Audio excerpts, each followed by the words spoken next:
Hey guys, good morning. This is the fair value gap video. I'm going to be explaining fair value gap to you step by step, how to see it, how to spot it, and how it works so we can take trades off of it. I've also created a free school community where you can join and talk with traders, like-minded traders, and we grow together and we do live calls also so we can teach each other, help, and grow together.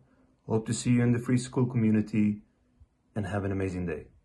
All right, hello. Today I'm going to talk to you about fair value gaps, FVG, right? We see it a lot of FVG. We see I now, IFVG. And give it a month or two, the name will change again. So what is fair value gaps?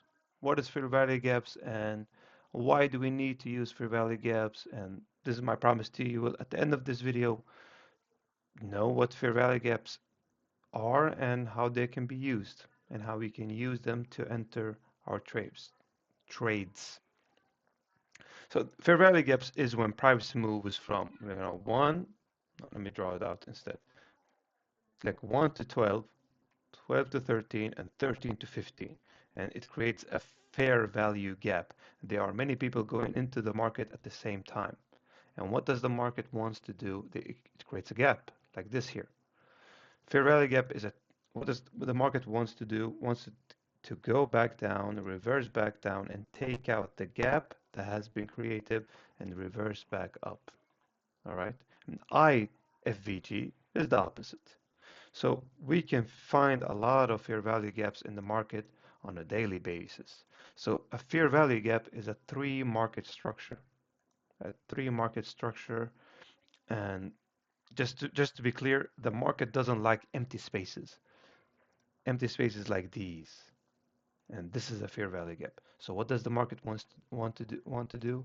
The market wants to come up, empty or fill this empty space, and reverse back down.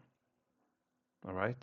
So in this area, you can see that there are still sellers and there are buyers coming in. So the market works in that way. It's a transition. There's buyers, there's sellers happening on a daily basis, on a weekly basis, on a daily basis, on a 1 minute basis. So I'm going to show you here on NQ where fair value gaps are and how we can use them to our advantage. A fair value gap is a three structure candle system. So you have to have three candles. I'm going to draw it out. It's easier for you to see. You have one candle, you have three candles, two candles, and you have three candles. Every candle has uh, let me just make it simple for you. Didn't work. So every candle, you get what I'm saying, right? Every candle has a little spike on the downside. Every candle has a body and a wick, not a spike, a wick. So what do you want to do? And the other candle here also has a wick, right? So the fair value gap is counted between the wicks. So this wick right here, the low of this wick and the high of this wick. So the low of this wick right here and the high of this wick right here creates a fair value gap.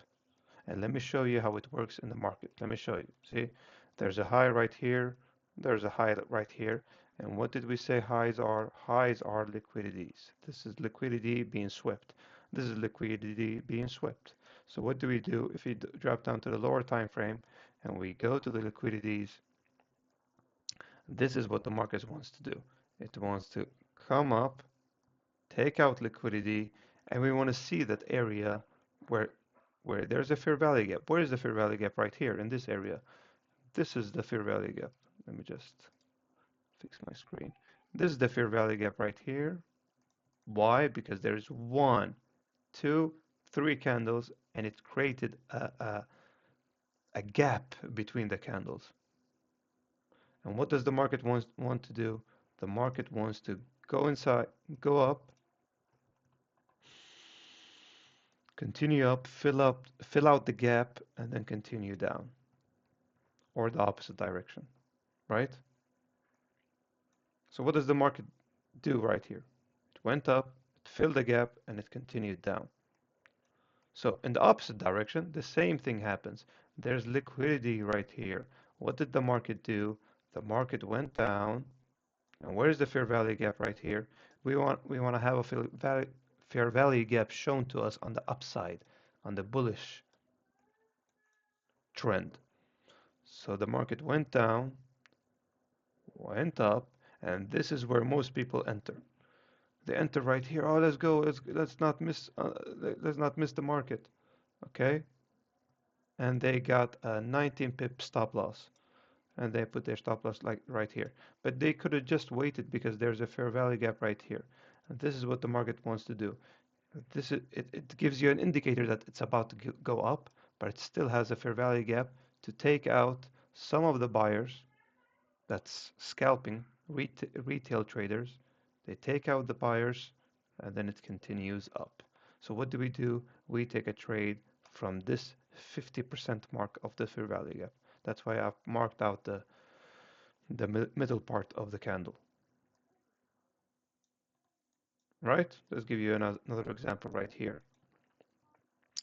Uh, Look at this example. This is not a fair value gap. This is how to not spot a fair value gap. You see that it swept liquidity, right? This one right here, it swept liquidity, and what did it do? It went down, down, down, down, but there is no fair value gap. Why? Because there is no gap. You can call this a gap right here, the small one. But in our example here, it doesn't count. So there's no fair value gap here, and we don't take these fair value gaps. Why? Okay, this is also a fair value gap that's been tapped in, because if you take this trade, look at this. Your stop loss will be all the way up here, which means that your take profit needs to be all the way down here, which is not worth the risk. So we wait for it to go back up, take out liquidity, make a break of structure like it did right here, and we wait for it to enter the fair value gap. Did it enter the fair value gap right here? No, it didn't. So there is no trade to take. But wait, hold on. There is a fair value gap right here being created.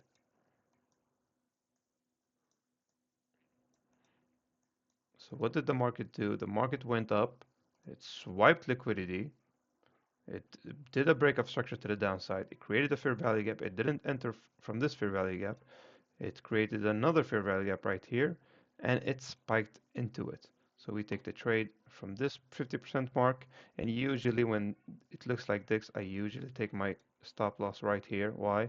Because there's a chance, a probability that the market goes up, takes out this fair value gap, and then continues down. So I don't have a way too huge of a stop loss. All right, and you mark out your take profits on these liquidities right here, not this one, right here, take profit 1, and right there, and right there. See? 1, 2, 3, take profits. So easy.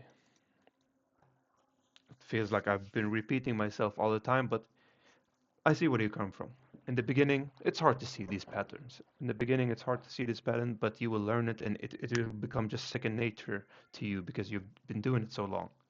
And this is just to add one more thing. And this is where people want to add to the position because market wants to create another fair value gap.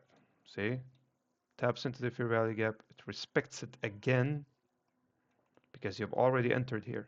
And this is what also most people, they see the market go down, all right? They get scared, so they put their stop loss to break even right here.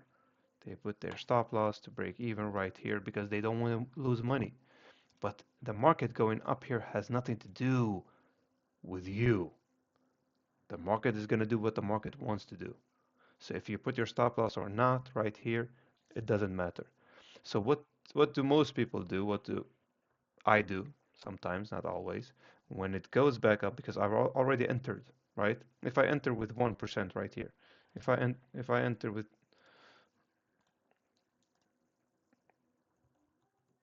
if I enter with 1% right here of my total capital, right? Right here in this area. So I see the market goes up, and this is where most people freak out and exit their position. What do? I do the opposite to the main masses of the people. So I re-enter again in another position, and I put my stop loss right here. So I double down on the trade because it re-respected the fair value gap. And I take another position right here, and right there. Let me show you the last one so you get where I'm coming from. You see there's a fair value gap right here. It didn't get respected. There's a fair value gap right here. This is a perfect example. See, it did a break of structure to the upside. It created a fair value gap. Nothing happened. It created a fair value gap a little bit higher up. All right. So what do we do on the 50% mark? Or as soon as it doesn't necessarily need to be at the 50% mark, we enter the trade right here. We put our stop loss down here or on this low right here or on this fair value gap, which it might go in and retest and respect again. I usually put it down here because I give some wiggle room to the fair value gap. Because sometimes it just spikes down, takes you out, and then seeks and destroy, and then goes and continues. And what do? We mark out the highs where there's most likely going to reverse from. We take here, we take one here, take profit here, take profit there, and then we're done for the day. All right, that's how fair value gap is is worked. That's how you can use it. That's how you can manipulate it so you can use it in your entries and get less stop losses and larger profits. All right, good luck. Write in the comments what you learned from this video so it will stick with you even more. Because just watching videos and not applying it, nothing will happen. Good luck and have an amazing trading week.